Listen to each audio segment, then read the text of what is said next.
Tara, samahan nyo kami pumunta ngayon sa San Moon Lake.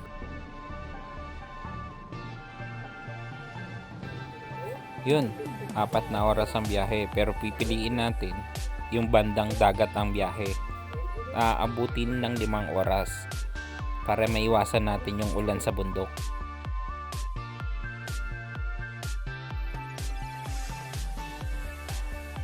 Kagandahan pa dito sa Highway 61, separate yung motor dun sa mga sasakyan na malalaki bago may harang pa para mas safety lalo. Nandito na tayo, mambubundok na tayo. Pero bago nyon, siguro magkape muna tayo. Yun na nga, nagsimula na ang ulan. Kaya palipas oras muna tayo dito habang nagkakape.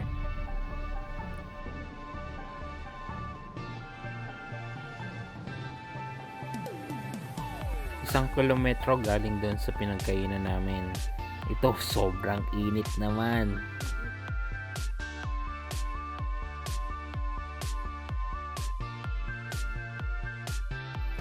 Pero buti na lang uminit kasi dito na kami sa bundok, mahirap pag madulas dito at umuulan. Kasi mayat maya yung kurbada.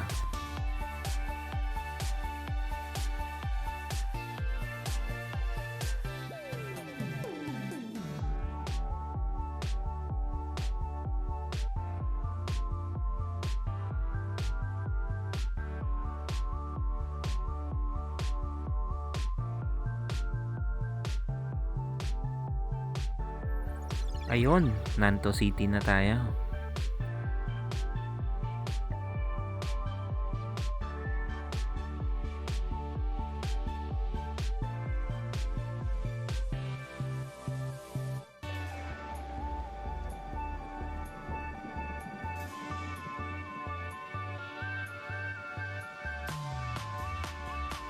Konting akyat, konting kurbada pa.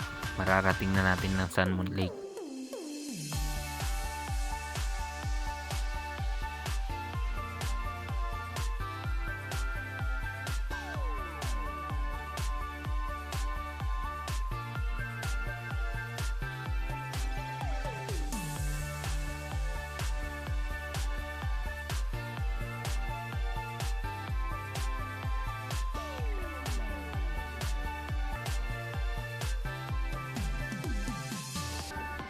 Halos 6 na oras din ang inabot sa paglalakbay namin.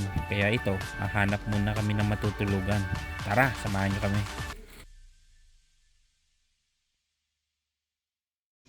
Ito pa lang ang front ng hotel na tutulugan namin ngayong gabi.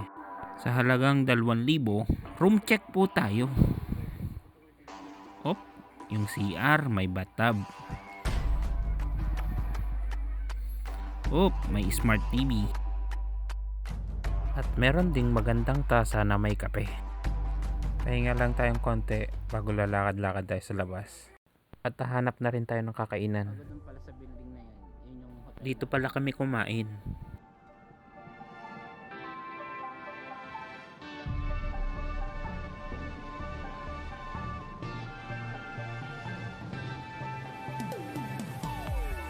Order pala kami ng native chicken na pinakuluan sa black tea at karne ng usa with kangkong.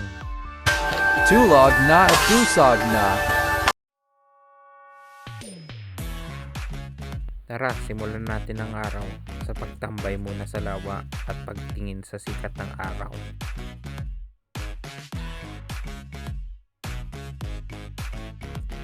Sariwa ng hangin dito.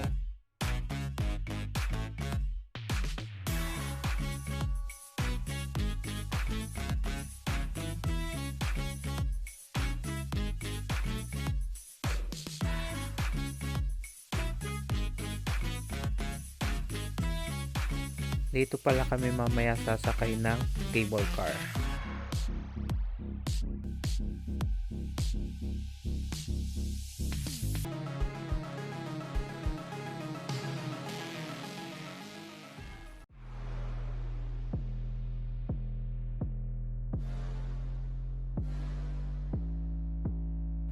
$10:30 pa lang ang opening ng cable car dito. Ang bibili na lang natin yung back and forth para hindi hassle.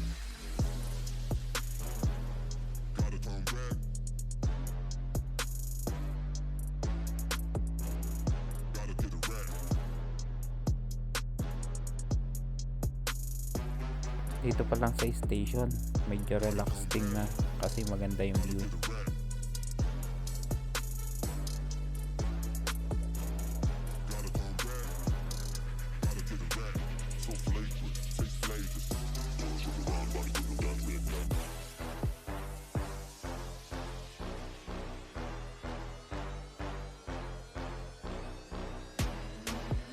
Tara, sakay tayo. Samahan nyo kami para makita natin sa top view ang lawa.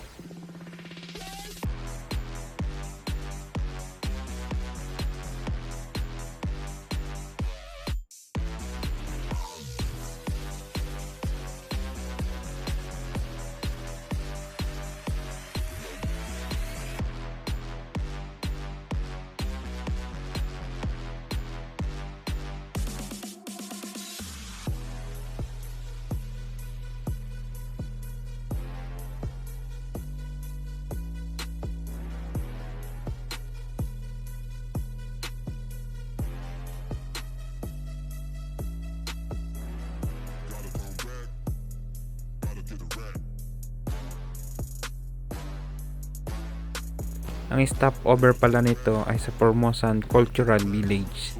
More on water activity dito.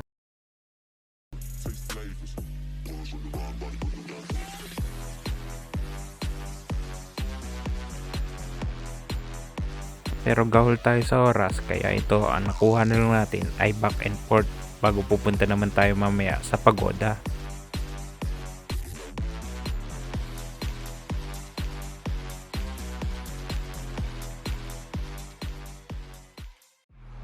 Sion Pagoda is located on Shaba Land Mountain near Sun Moon Lake. It was built by Chiang Kai-shek in memory of his mother in 1971.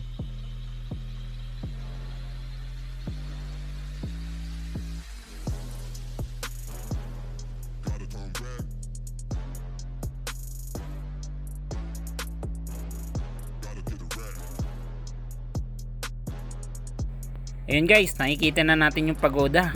Konting lakad pa.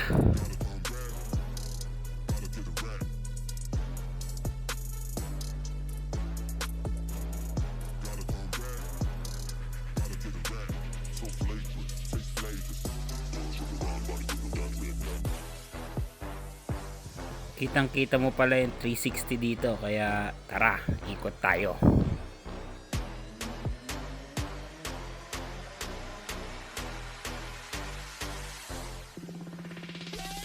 Sige, takbo, taba. Sige, takbo.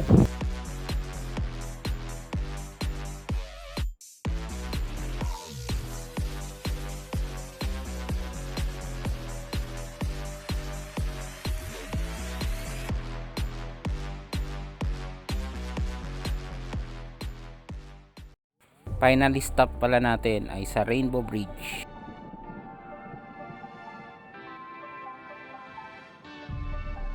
Pero tulad kanina, more on lakad. Dito, more on lakad din.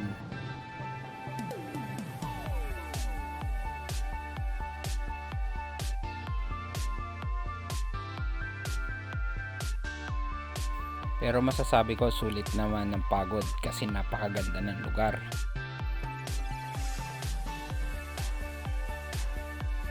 March 20th, 2020. The bridge hangs 110 meters above the ground, the equivalent to 30 stories, and is the highest and tallest suspension bridge open to tourists in.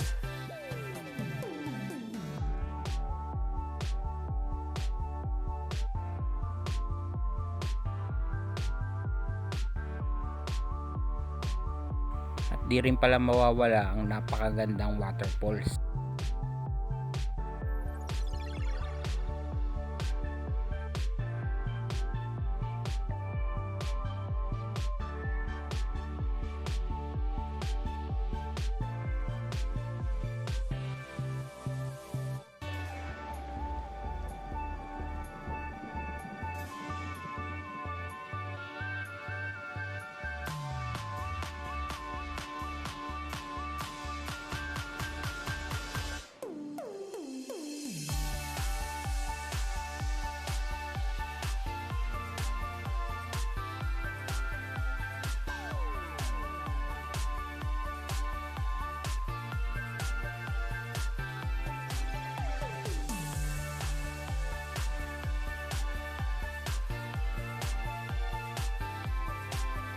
Yun, sulit na naman ang day off.